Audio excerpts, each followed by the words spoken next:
સુરતની ઉધના પોલીસે કલ્યાણ કુટીર વિસ્તારમાંથી 7 કિલો ગાંજાના જથ્થા સાથે 3 આરોપીની ધરપકડ કરી હતી. ઉધના પોલીસની સર્વેલન્સ ટીમે બાતમીના આધારે કાર્યવાહી કરી હતી. સુરતમાં ઉધનાની કલ્યાણ કુટીર સોસાયટીના પ્લોટ નંબર 303ના પહેલા માળે રહેતા સદાનંદ ઉર્ફે નિકુ વ્રજરાજ રાઉતને ત્યાં દરોડા પાડ્યા હતા.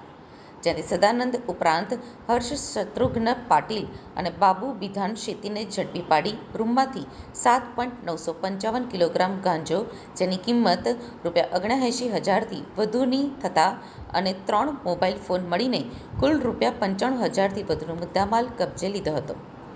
ત્રણેયની પૂછપરછમાં ગાંજાનો જથ્થો પાંડેસરાના ગુલશનનગર પાસેથી જાડિયા નામનો વ્યક્તિ આપી ગયો હોવાની કબૂલાત કરાઈ હતી. જ્યારે ભેસ્તાન આવાસ ઘર નંબર C129માં દરોડા પાડી મોહમ્મદ ઇઝરાઇલ અબ્દુલ કરીમ શેખને 265 ગ્રામ ગાંજો, જેની કિંમત ₹2,650ના જથ્થા સાથે ડિંડોલી પોલીસે ઝડપી પાડ્યો હતો.